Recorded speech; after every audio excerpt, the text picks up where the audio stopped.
Hello everyone and welcome. Thank you for being here today with me on Storytime 365. My name is Barbara and with today being Groundhog Day, I have an extra special story called Wake Up Groundhog. I love this book because I love little Phyllis who never gives up on her dream of wanting to become that groundhog who gets to predict the weather. Did you know that the largest Groundhog Day celebration is held in Punxsutawney, Pennsylvania, and that people have been gathering here since the late 1800s in order to see the famous groundhog, Punxsutawney Phil, make his prediction? Today's story has been written by Susanna Leonard Hill with pictures by Jeffrey Ebeler.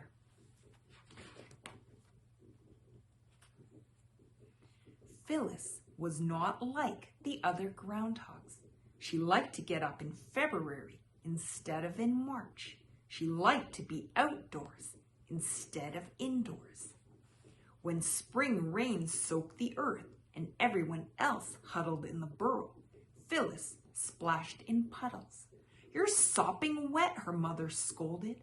"I like the way the mud feels between my toes," Phyllis explained. Her mother shook her head and said to Phyllis's father, "That's Phyllis." When the stream water rushed icy cold and fierce between the banks, Phyllis went wading. "You'll catch a cold," Aunt Patsy warned. Phyllis's mother just shook her head. "That's Phyllis." When the August sun beat down, turning the meadow brown, Phyllis picked blackberries warm and sweet. "You'll bake in this heat," Aunt Sassy cried. And guess what Phyllis's mother said? "When I grow up," Phyllis said, "I'm going to be Punxsutawney Phil." "Don't be silly, dear," her mother said. "Punxsutawney Phil is a fellow." The other grown-ups laughed, but Phyllis knew she could do it, even if no one took her seriously. And then, one February morning, Phyllis woke up early. She crawled out of bed and crept up the tunnel. The first light of morning shone at the mouth of the groundhog hole. From the big pine trees came the steady drip, drip, drip of snow melting. Running water whispered in the brook. The air was sharp, but something about it had changed. Spring was coming early. She skipped back down the tunnel to wait for Uncle Phil to wake up and make his prediction. "Phyllis, would you quit wiggling?" complained Phil Jr. "Yeah, Phyllis," said Pete. "Some of us are trying to sleep." "How can you sleep when spring is in the air?" asked Phyllis. Phil Jr. looked at Pete. "Only Phyllis would think spring was coming in the middle of winter," he said. "It's not the middle of winter," Phyllis said. "It's Groundhog Day." But Phil Jr. and Pete were already dozing off.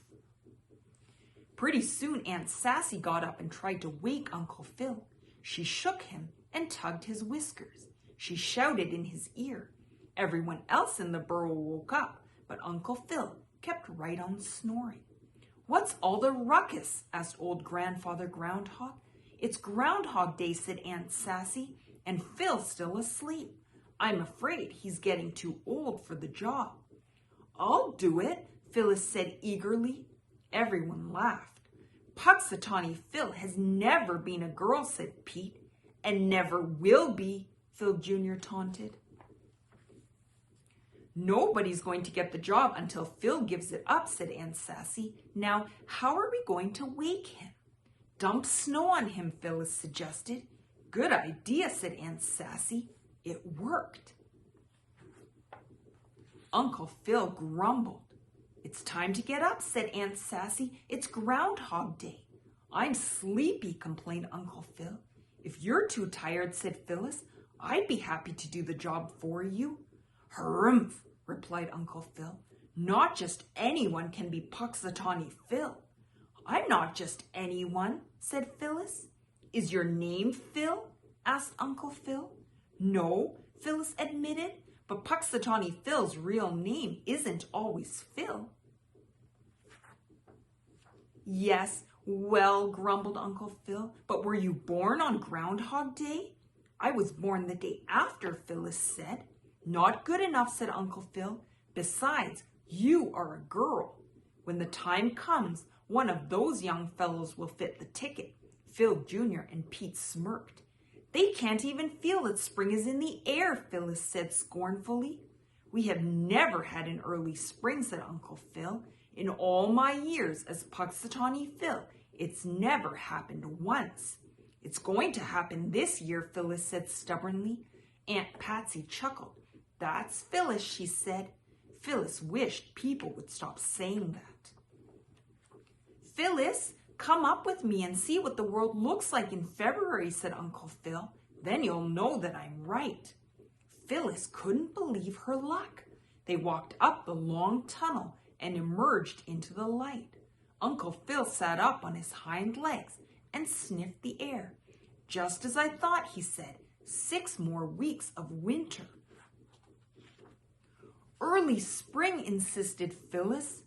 Look at all that snow, said Uncle Phil. Feel the cold. The snow is melting, said Phyllis. The water is running in the brook. Uncle Phil tilted his head and listened. So it is, he said softly. I don't hear as well as I used to. The chickadees are singing their spring song, said Phyllis.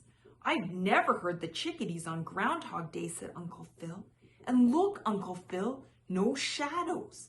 My eyes aren't as clear as they used to be, said Uncle Phil. And don't you smell the sweetness of spring, asked Phyllis. Uncle Phil sniffed. Just a hint, he murmured. And there's something else, said Phyllis. She had finally figured out what had felt different about the air all morning. Feel the wind? It's from the west, the spring zephyr. Well, I'll be jiggered, said Uncle Phil. Phyllis was right, Uncle Phil announced when they returned to the burrow. We are going to have an early spring. It's time for me to retire. But who will be the next Punxsutawney Phil? Asked Aunt Patsy.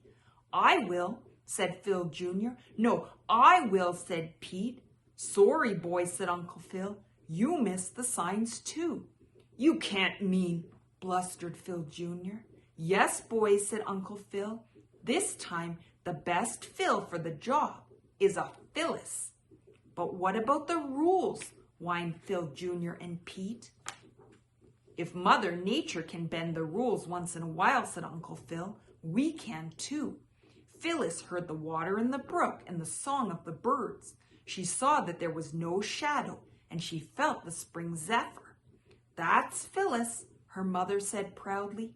Phyllis grinned and said, Punxsutawney Phyllis. Thank you for joining me for today's story. If you enjoyed it and would like your own copy, please see below in the description for the link.